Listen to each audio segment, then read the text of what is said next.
This morning's continental breakfast was sponsored by the Greenberg Traurig Law Firm. So we'd like to acknowledge them and thank them for their support of the Economic Development Summit.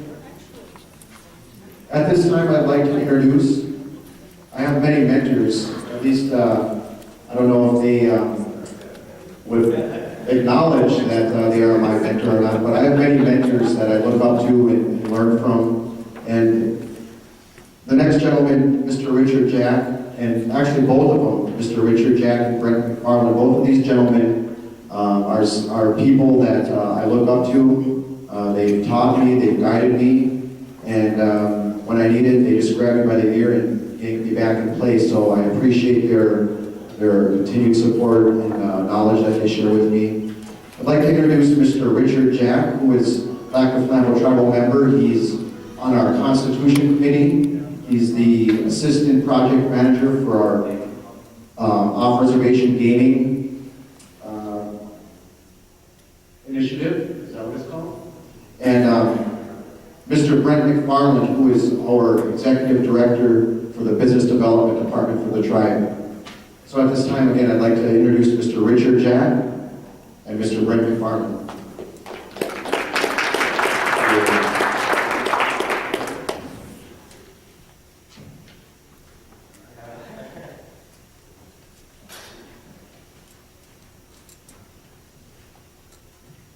Minukijikat, Nindawi Mahanadu, Indigenous Cosm, Ashikawi Abu, Waswagani, and Donduba. That was my Indian name. It kind of translates to he is standing strong. And the place where I'm from here is Waswagani. And I am told by some of our elders that the old meaning for that word was where those spirit lights gathered. And I am of the clan of the bear.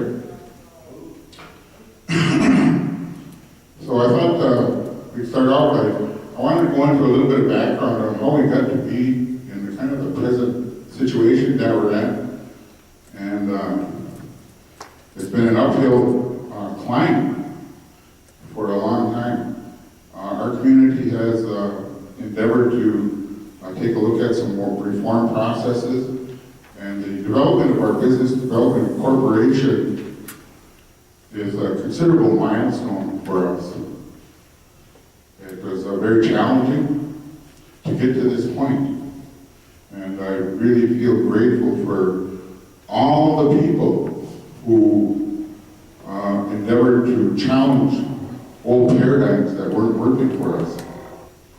And I wanted to take a moment to acknowledge a lot of the elders who helped me understand how we could reinvent ourselves in new ways. We live in this time of sovereignty, self-determination, and we look into our ancient past. I think an elder informed me the other day, he called it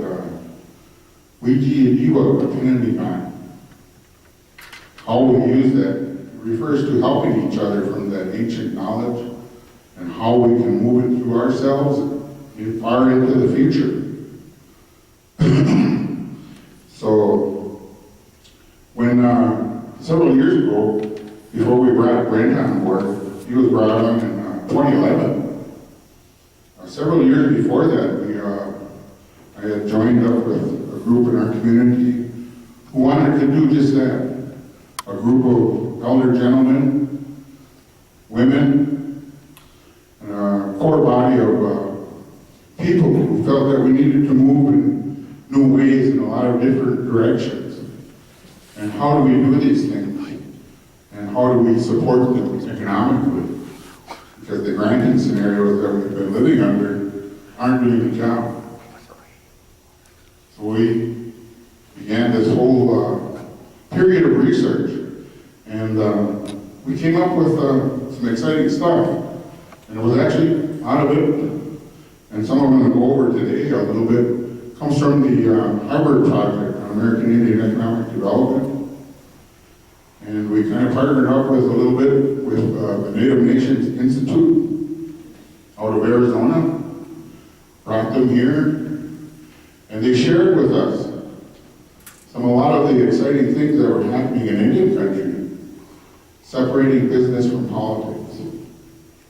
So when we had taken a look at, in our discussions, at the old clan systems that we used to live under, it was that same very principle, separation of responsibilities and powers, and clearly defining your roles and your responsibilities. It was just real sound stuff. So I think you had an opportunity to kind of read this little bit of an abstract of what we pulled up from the Native Nations Institute. And what they're essentially saying is that through this research is that our social ills and everything that come with endemic poverty aren't necessarily a problem of economics. They are a problem of institutions, and particularly governing institutions. So we began to look into a lot of that stuff. And so what we found that I thought was pretty interesting was everything that they tried to make us not. We are finding that there's great value. And even global organizations are finding the very same thing. That what they denied us as Indian people are finding great value in modern business. Sovereignty and self-determination. And one of the first things that they say here is that sovereignty matters. Sovereignty refers to being able to create your own future, your own destiny, without interference from others. And I think it's worth reading, because these are they're not very long. I think I gave you all a document there, and it goes kind of to the heart of where we're heading with all the things, and then that we're going to be talking about when Brent gets up here. And these are important, because these are the things that we as Indian people need to grasp onto and hold onto and make it happen for ourselves, to choose to be accountable. We're trying to make their own decisions about what approaches to take and what resources develop. They consistently outperform outside decision makers. Years and years and years of policy in Indian country, due to the fact that we had to rely on granting scenarios from the federal government. Competitive granting scenarios all come with different guidelines, and someone else's idea of what we should be and how we should move forward. So what they found is that when Indians make their own decisions about their own destiny, they consistently outperform outside decision makers. This is an incredible thing, because we have to take ownership of not only the success, but also the failure. And we have people to answer to.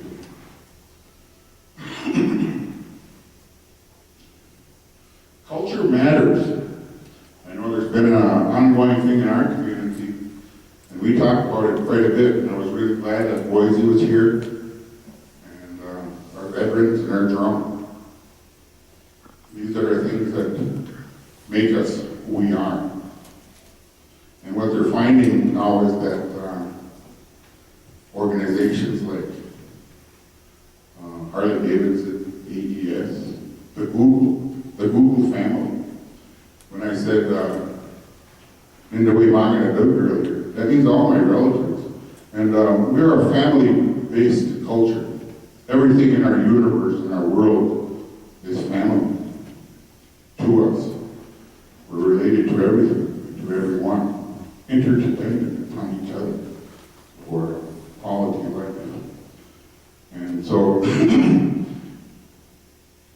those are the things that we were denied to practice in our own world by federal policy, even by the program have instilled in our reservation. We have HUD comes here. They tell us how to live in these homes. And as a direct result, we have a lot of social ills that come along with those guidelines. Historically, our families come from extended families. Knowledge was passed down from elders to younger ones. You can't live in these houses with the extended family. So those are just some of the things that we've analyzed over the past years, and how do we move away from that? So in our discussions, we've created a housing industry, or at least the beginning of it. We have a construction company. We've looked into a lot of relationships with the Menominee people. We have an excellent forestry product thing going on down there.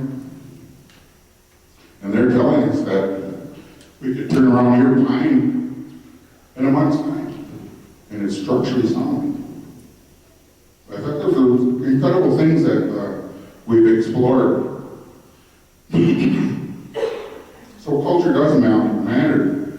And the other thing that I wanted to point out about culture is that it's also associated with values. Mishomasananic Ishwashwe Minwajamo talks about those 7 values that we as Anishinaabe people used to practice extensively in our communities. And it has to do with respect, honor, trust, love, courage, humility, all adding up to wisdom, something that Boise had mentioned earlier. So how do we reintroduce these things and expand these, invigorate these values in the community?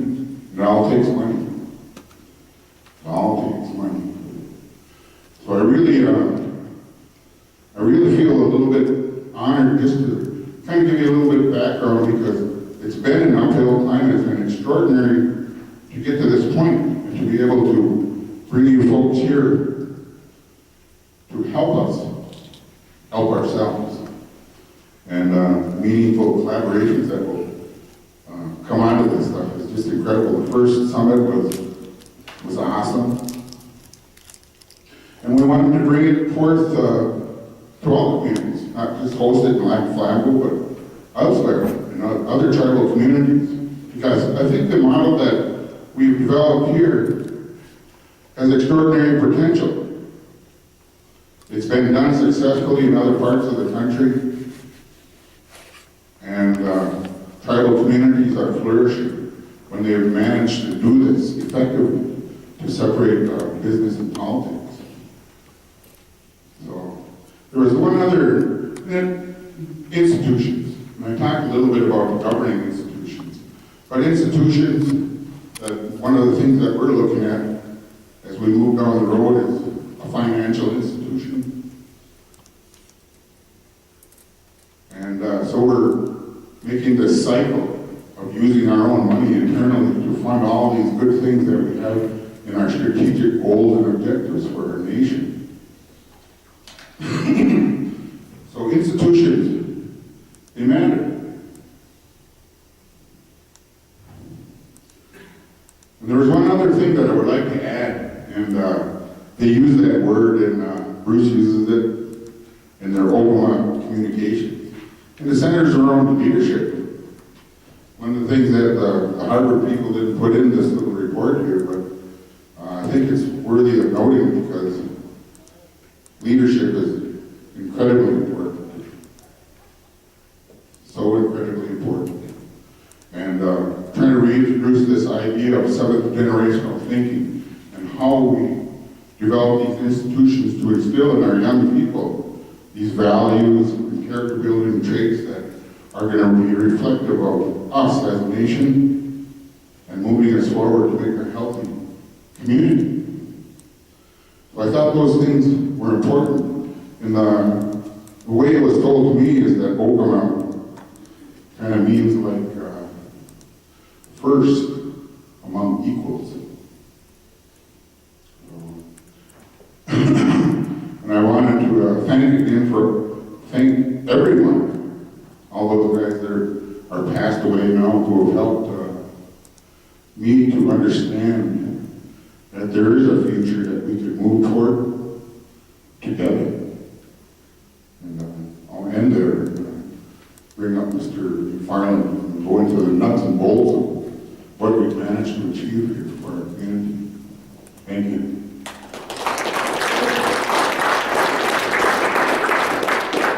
Does this work? It works. We got the little mic. I don't need this with you, so if you want to jump in, you can do that. Oh, there's one there. It's easier if I don't have to hold it in my hand. Good morning, and I want to say I'm Brent McFarland. There's a couple of things that I know how to do fairly well, one of which is to peel apples. Read your bio. And I like to add that because how many apple peeling champions do you actually know?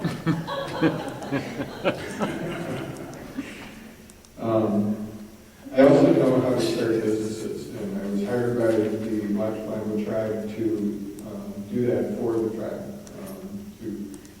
I was given a task of creating businesses, jobs, and diversifying the revenue and assets of the tribe.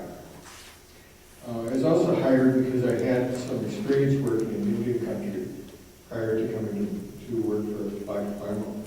Mr. Jack and I and Brandon all worked together with another company, which was a very interesting business, and it was a great opportunity as an introduction for me into Indian country and working across the United States. And I say that because I mentioned the fact that working in Indian country and having some experience in that is important because it's different than working elsewhere for a lot of reasons, a lot of good reasons, and a lot of reasons that are somewhat challenging sometimes. So when I came to work and I was hired by the administration, one of the first things I did was to tap Mr. Jack on the shoulder and say, Richard, you know, we need some help. We have to create this entity, and then we got to go out and create jobs, and we don't have any money, by the way. So we got to do this all without any money. And, Take care. good way to start the week, go out and do that. But we did it, and we sat down and we started working through how that process was. And so I did do a little PowerPoint presentation on how that process worked.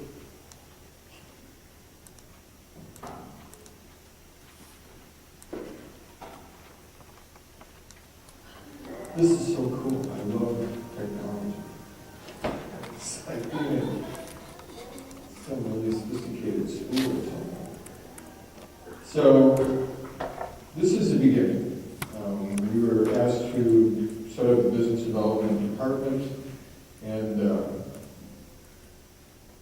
again, I knew how to create businesses, but I also knew that doing that in Indian country was going to be a little different process.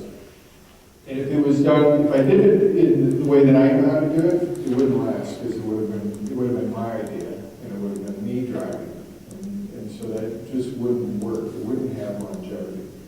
So in order for this to have longevity, we had to engage stakeholders in the community. And number one was the education department, so we're with Joni Thibault, the planning department, who had already been doing some of this work, legal, which was Barry Lesueur, and then some business experience people. We tapped Randy Sawyer on the shoulder and asked him to be a part of this. And then community development, which was Mr. Richard Jack. And then we started looking around at other success stories. And I'm a firm believer in that I don't have to be brilliant. I just have to copy other brilliant people. And so we looked at Oneida and how they've done their business development corporation. Ho-Chunk, Senecas. We looked at Potawatomi. And all of those had components that we could use for lack of Flambeau. And so we began to develop that process. And then we did an assessment of what do we have in Lac Flambeau that we need, and what are resources resources, basically what are the assets that we have there. And then one of the other most important things we did was the due diligence process. Black Flag, like a lot of times, had business opportunities come to them. The casino was one of them that happened to be very successful for the tribe. There's a lot of them that came in front of the tribe and tried to spend money on that were not successful. The tribe lost money. and lost money in ways that could have been avoided. So the due diligence process was really an important component in identifying up front what business opportunities are going to work and what weren't. And then we developed a plan. You have to have a roadmap. Where are you going? You want to go from here to there? How are you going to get there? And so that was the beginning of our process. In our due diligence, I'm not going to put everything up here. I'm going to give you some of the key points. But we looked at business opportunities were coming in all the time. And some of them were on the back of a napkin, some of them were really sophisticated, some of them weren't even written down. So we developed this process where if you're going to present an idea to us, it has to be done in a formal proposal. And you got to have a business plan. You also have to give us who are the players involved, so we can do background checks. We need financials, we need to look at the numbers. And in total, there's about 21 steps to that process. It's like a big funnel. You take all this information, you start funneling down to the really key parts.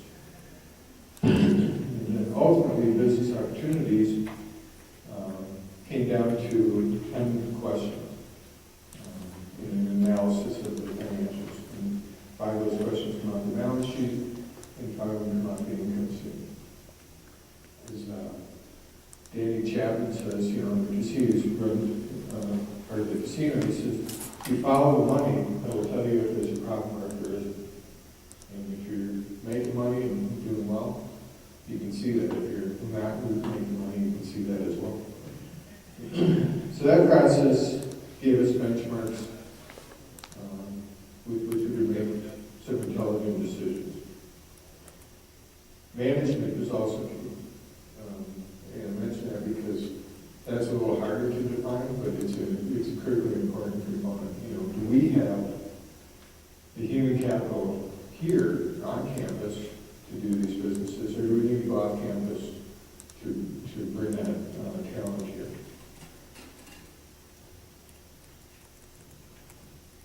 Secretary Richard talked about this.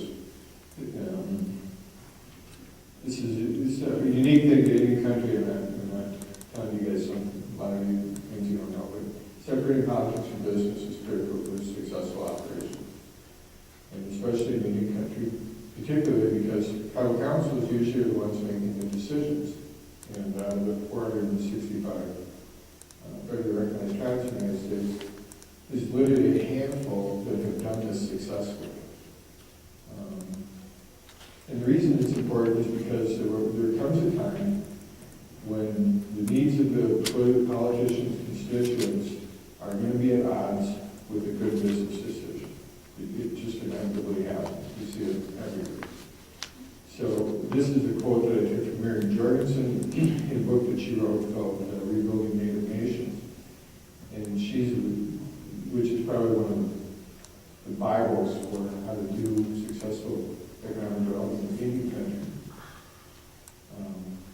So we talked to council about that. The council understood that it was really important for them to relinquish that power and that authority and to separate business from politics. And they did a very brave thing, and they agreed to do that. And a brave thing because they hadn't been done in McFarland before. So they did that. And in August of actually 2012, as their key, they created the LDF Business Development Corporation. We refer to it as the BDC. And the BDC is managed by a board of directors, which are people that have at least 10 years business experience, either as owners, leaders, executive levels, or managers. And they're all tribal members. They're nominated to the tribal council, and the tribal council appoints nominees to the board. Board members cannot hold an elective office in McFarland, so they can't have any political influence. It's one way we can work to mitigate that.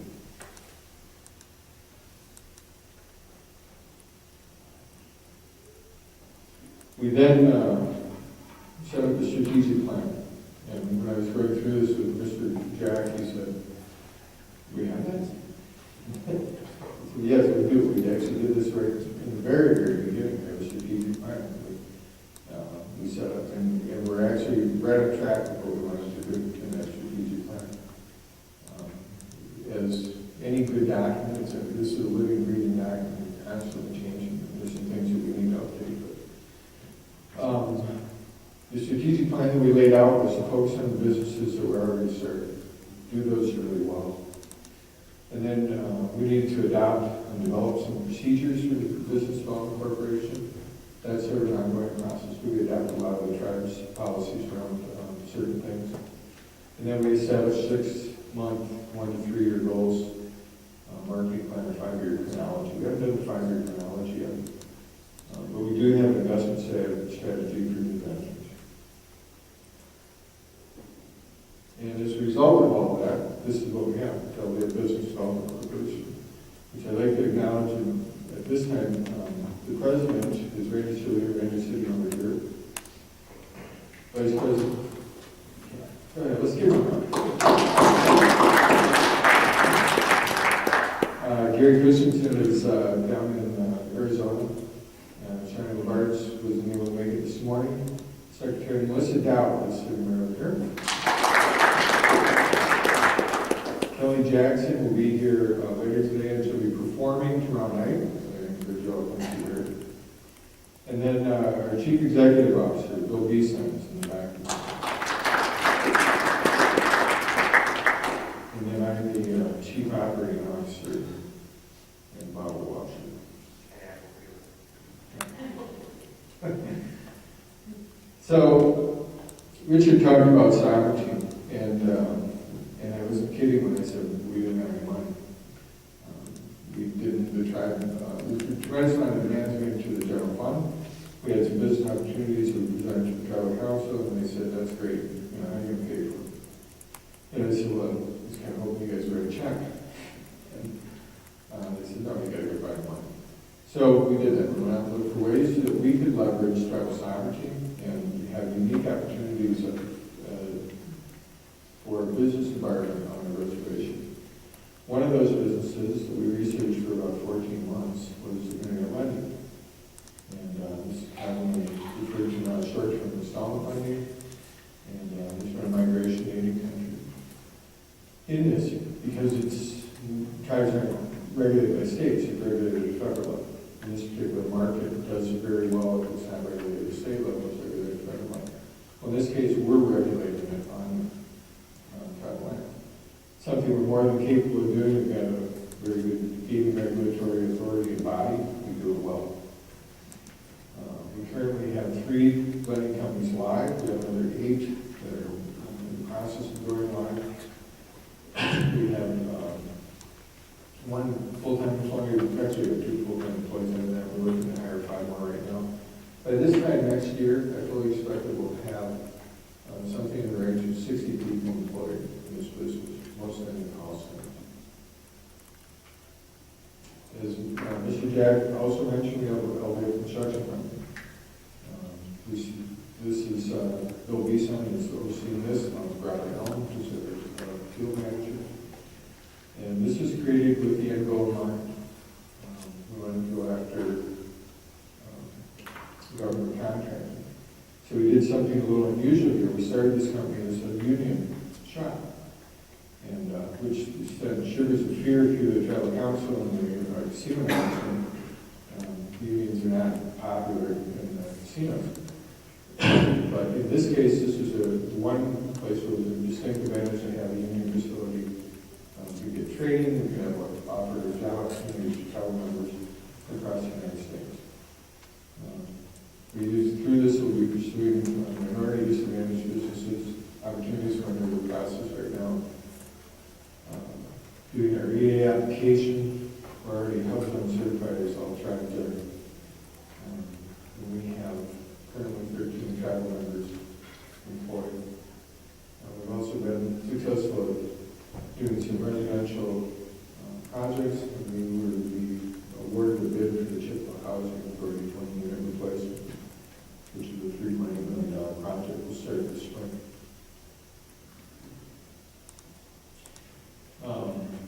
wholesale fuel energy company. This was an opportunity that was presented to us, and we saw this as a distinct opportunity to generate some money. So, Iskudanse, as they run everything, Iskudanse, which means little flame, little fire. So wholesale gas company, so we're buying our gasoline wholesale and we're selling it to the store at a lower price. We're able to leverage and try to position to offer lower gas prices to our business here. Our goal is to take this to other tribes. We do have an exclusivity with this particular distributor to do that across the Northwest. Over our communications. You heard a lot about that from Bruce. And I'm going to want to mention it here again. Again, this was something that came from the education partnership with the Business Development Corporation. An opportunity to look beyond the borders and see if there's a way to leverage sovereignty for the benefit of the surrounding community as well as the tribe by offering internet, broadband internet throughout the community. When we started looking for opportunities in McFarland, what we realized is that we were lacking some of the basic infrastructure in order to do that. We have water, sewer, electricity, but in today's economy, we have to have internet. And again, through the education department, about a year and a half ago, we were able to start laying fiber optic to all of the tribal buildings. And so we have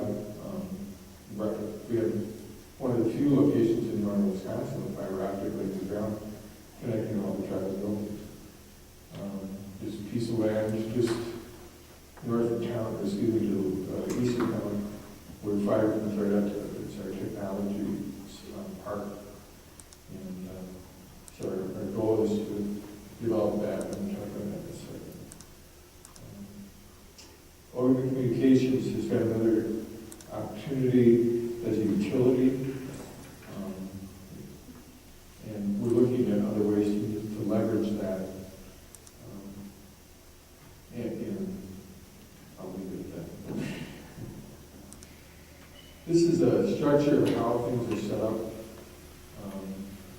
This Business Development Corporation is the parent company, and underneath the Business Development Corporation, we have Novia Holdings, which operates all of our lending companies.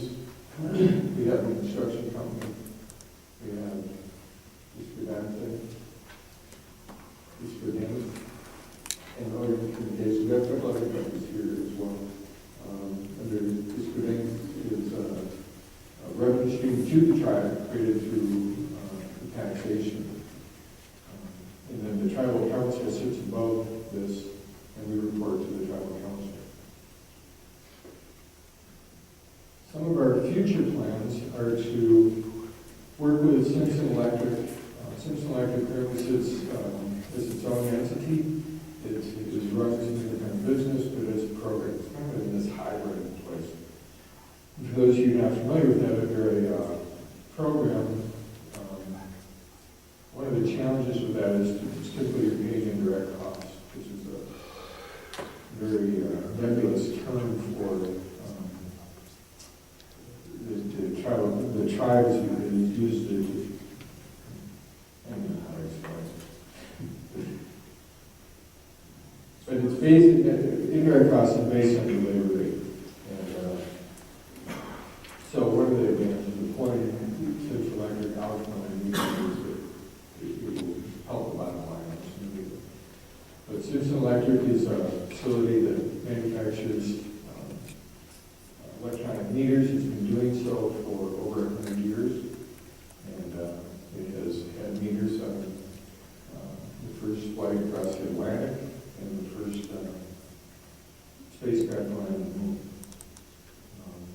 And we're still out manufacturing by hand products here at McFarland. We do see an opportunity for expanding that market. And we engaged the UW Stout through the process of doing that market study. And now we're in the process of the AA application, which requires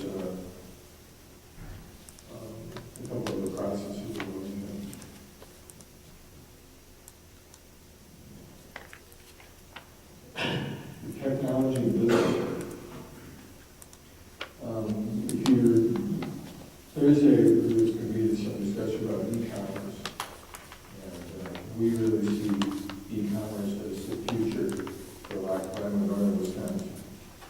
And there's a couple of times that successfully done work with technology parks, specifically data holding centers. Potawatomi and Milwaukee developed I think about a $37 million project on there, which is the only independent data holding center in Wisconsin. So we have an 80-acre parcel with fiber optics right up to it. It has sewer and electricity right to it. It just needs to be developed. So we're looking right now we're in the process of doing schematic drawings and preparing the proposal for building our own administrative building, which will serve the purpose of having an education facility in it and some office space and a call center. And that would be the first step in developing that industrial park. We also then like to see Central Electric move out there from the facility. Their facilities are currently very antiquated. Simpson actually, part of the building is in the old schoolhouse, which is over 100 years old. So those are our future plans. That's where we are today. We have done what I just went through with you was accomplished in the last 16 months. It takes about a year to start the Business Development Corporation. Once we launched Business Development Corporation, we created actually something more like 13, 14 companies in the last 14 months, which is not bad. So that's how we did things so far in Lac-Final. If you have any questions, we'd be happy to answer them. Otherwise, there's some more food. Thank you.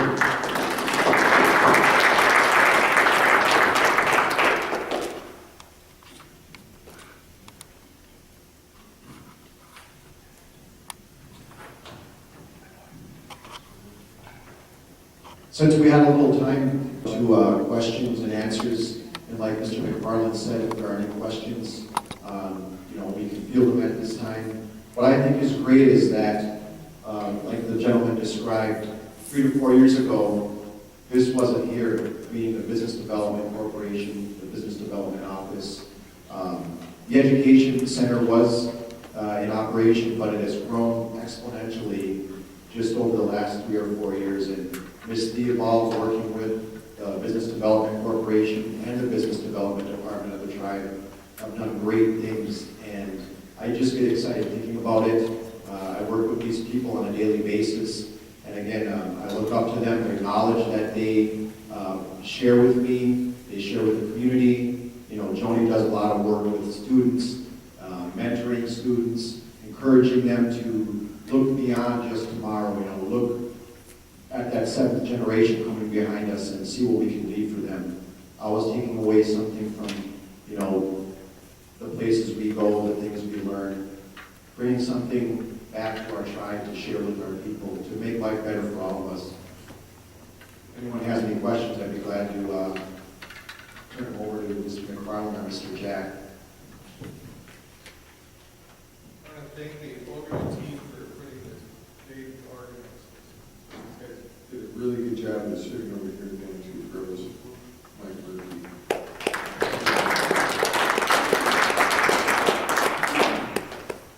I know our tribal leaders aren't present here today, taking care of the day-to-day operations of our new organization is incredibly challenging.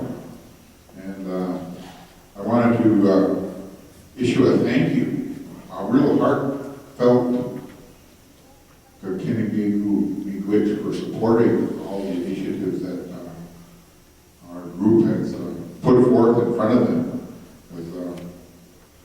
It's been a hell of a ride, and I mean that. Some of you know the history of our community and the things that we've been challenged with. So I just want to send that message out there to make sure Brandon gets that message back to our tribal leaders for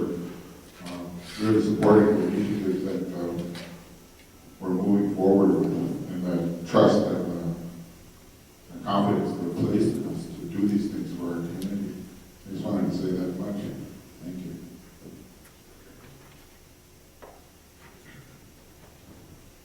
Here we are again. Yes, sir.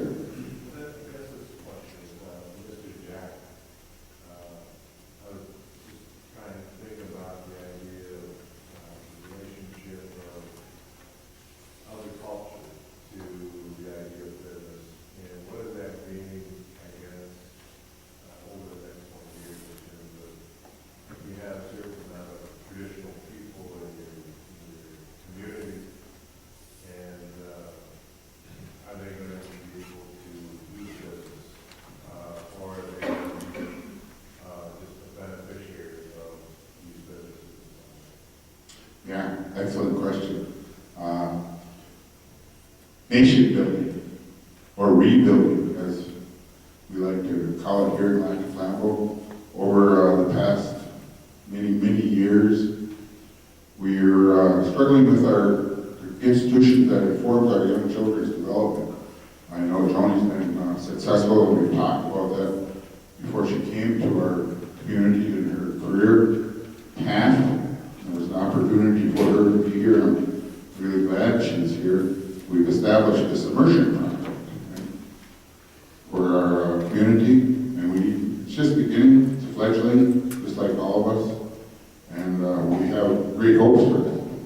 Also within the school system, we've incorporated what's called this Charter Envisions project as a way to create these environments where people can actually practice values.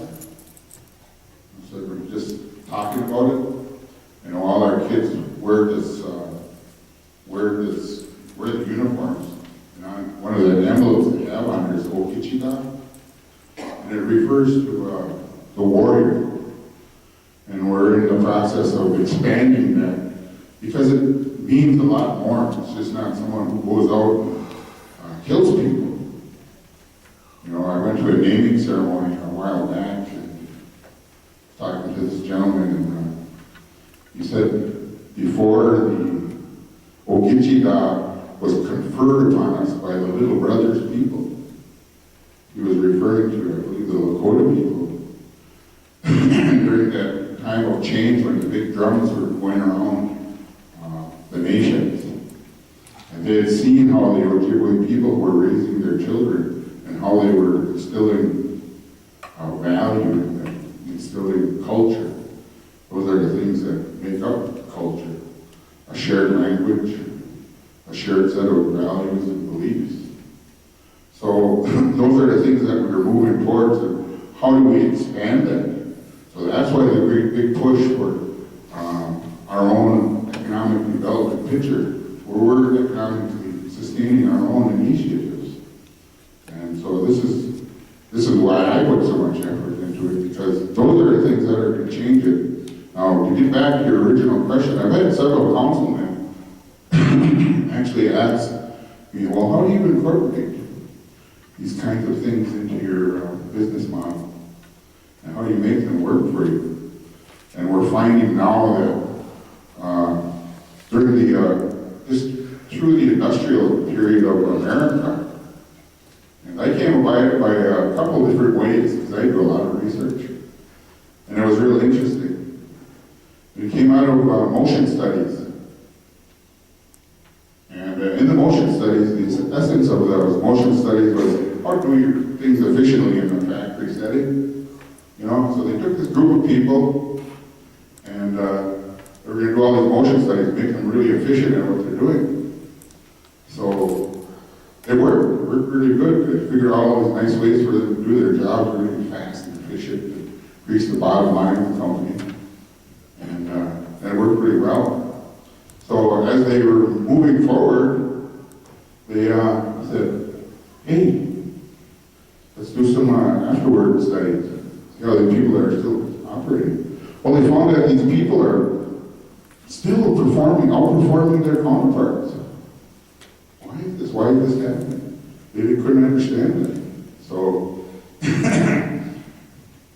kind of to make a long story short, they did some more studies. And it boiled down to human needs. cultures are really good about addressing the four areas of human needs. Love, be loved, to experience variety, to feel important, and to live. So cultures, enduring cultures around the globe answer these in all kinds of extraordinary ways. So the one thing that they were answering within their own organization was these people felt important. They were doing something really, really cool to help their company succeed. So, well, how do we make that grow? You know? So then began this whole exploration into organizational culture. It's now the kind of the buzzword. And they take them and rip them right out of the pages of indigenous cultures around the globe, things that they've denied us in practice. Interesting. So yeah, it can be done. A lot of companies, some of the companies that we studied, they let the employees do some of the hiring and firing, because they want to know what kind of character you are. You know, what kind of values do you have? And they let the company say, hey, these are the values that we're going to promote in our company to make us successful. And if you don't fit those, then of course maybe you're not a good match for that particular company. So we see those kinds of things, and that's my answer to some of the questions that our tribal leaders ask us to. You know, what's the value of that, and how do we make those ancient values work for us in new ways? And we can do it. What were the four things to love, importance, life? To live is the first one, and actually this is really interesting, because I was actually doing some research into trauma, and I was going through, to see what they did for, and it came out of the development of cognitive behavioral therapy, and that's an interesting story too, because it was done by Harvard, the School of Harvard Business College. This is how it was developed. It was an extraordinary piece of information. During the move from farming communities into the industrial communities, a lot of people were leaving the farms, moving to the cities, and they were falling by the wayside. They went to business school, they succumbed to the big lights of the city, you know, the traffic that go along with that, and they were not surviving. And the Harvard people said, hey, we got to do something about this.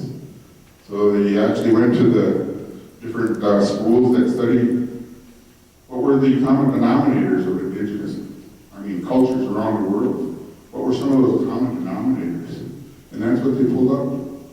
To live, to love and be loved, to experience variety, and to feel important and be important. Those are, I think they put it in the medicine wheel too. And that's actually how they developed that cognitive behavior model that gave people the tools to reinvent themselves from growing up in a farming community and how to survive anywhere on the planet. So I thought those were kind of extraordinary things that we gave to the world from our indigenous cultures. Incredible stuff. And how this thing circles around and businesses find new ground in it.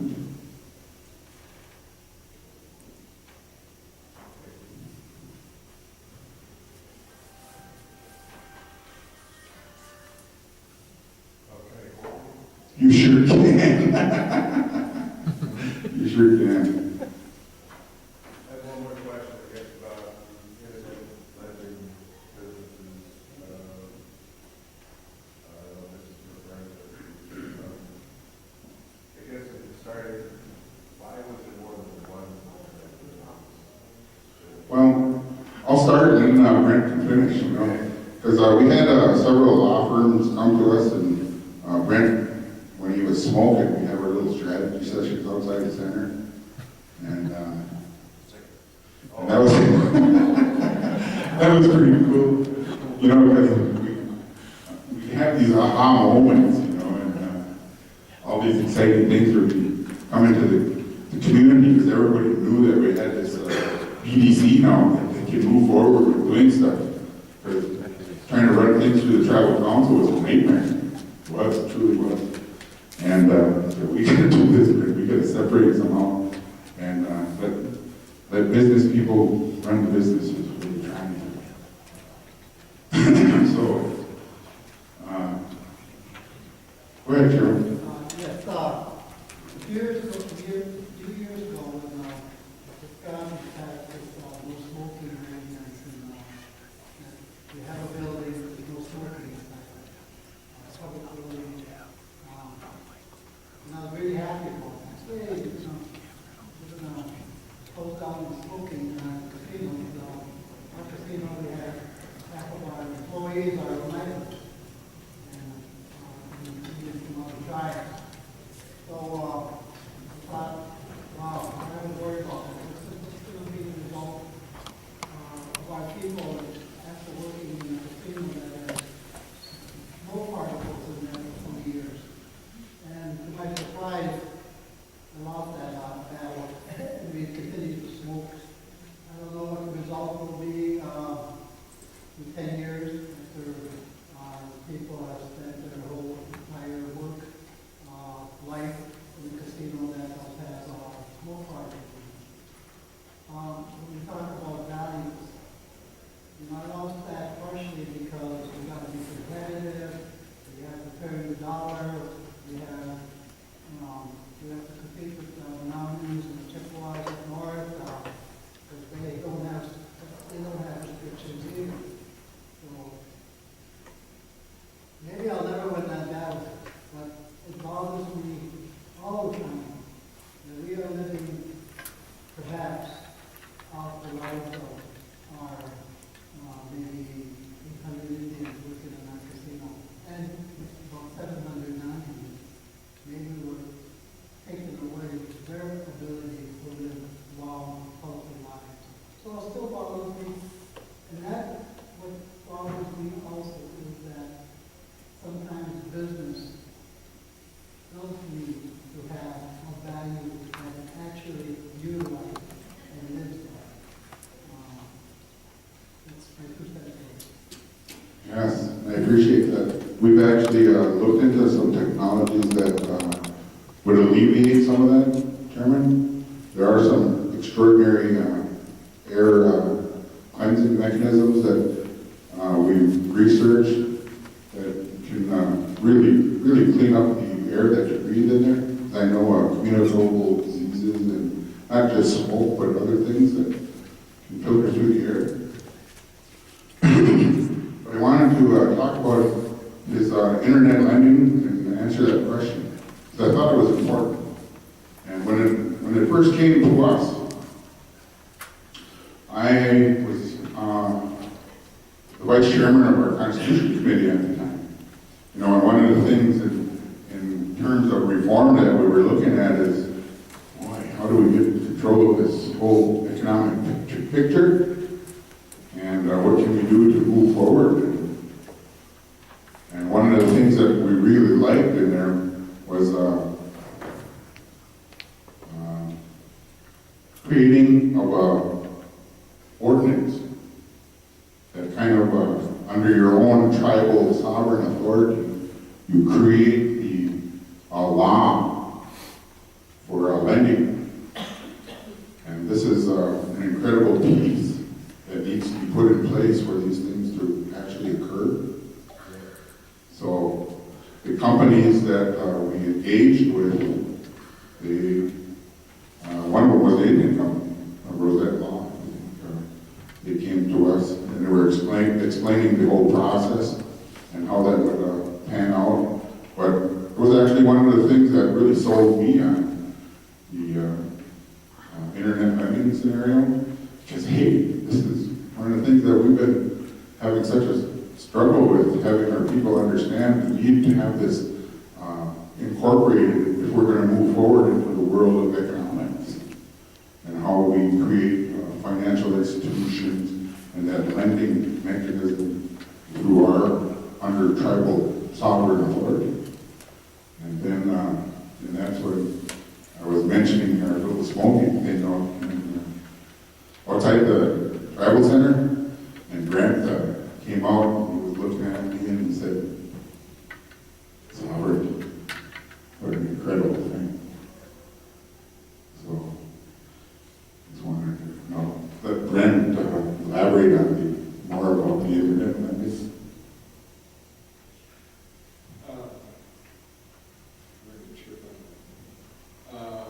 Internet lending, why do we have more than one? And the reason is a little complex. We don't have the capacity to do these businesses on our own just yet. So we hire experienced managers to run these. And these businesses typically require about $10 million in capital, $5 to $10 million in capital. Again, we don't have any money, so we hire people.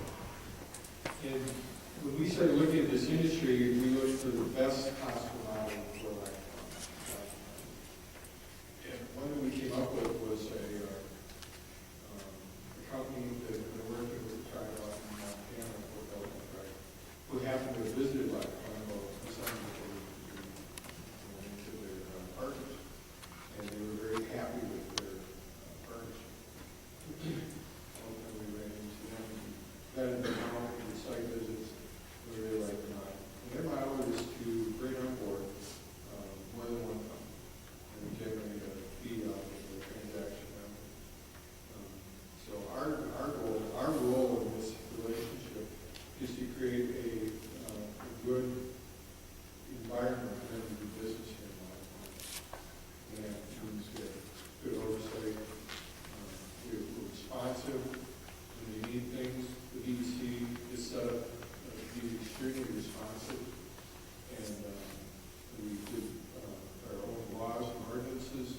We've got an extremely well run entity to help businesses come into the business. And so that's kind of long answer to why there's only one. The cool thing about that process is now that we're set up to do this with these companies, we're finding that there are other businesses that like that model and are interested in doing business with us because of how we're set up. So it's going to have some long-term benefits. And we're specifically looking at the internet as a way to do some of that. And to answer your question, I agree with that. You make a really, really good point. Having been a bartender in a prior life, I understand work as a hazardous environment. But right now, the casino is engaged in upgrading their filtration system, so they get about a $1.7 million investment in a whole new air filtration system. So we should see some benefits from that in the next few months. Any other questions? All right, I want to thank you all for listening to us and at least looking like you're interested in what we have to say.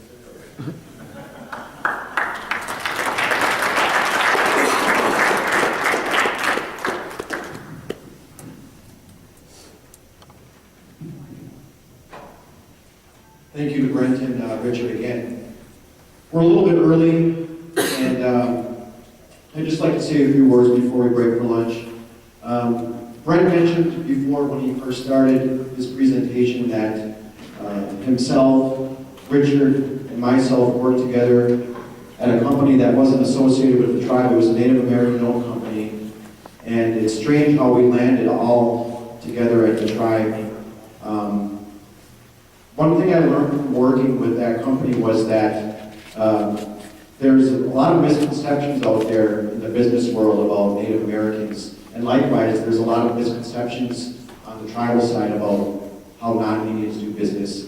And I think it's events like these that bridge that gap, that mend those broken ties, so to speak, and reconnect people and allow people to network and grow their relationships.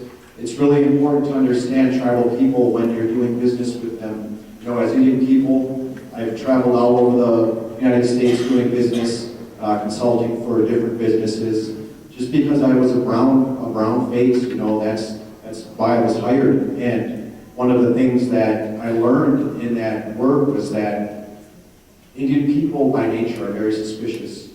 And I wonder why that is. It doesn't take a scientist to know why that is. And from a handshake, from the simplest things like a handshake to looking at a person, an elder especially, when they're talking, looking them in the eye, those things can devastate your chances of doing business. And likewise, there's a lot of things that we as Indian people need to learn and know about the outside world. So I really appreciate everyone coming. I enjoy events like this. Like I said, it's a place to grow our networks and to build those relationships. And at this time, I think we're going to break for lunch. We're a little bit early. Like I said before, this is Indian country, so that's unusual. But I'd like to remind everybody that we'll be reconvening at 1 p.m. Lunch is sponsored by the Rosette Law Firm. Rob Rosette will be here Thursday speaking, and he's a great speaker. I look forward to him coming and catching up with him. But I'm not even certain if we're going to eat right next door, I believe. And we have a little time before lunch, so if you want to network, touch base with each other, I think that's a good thing.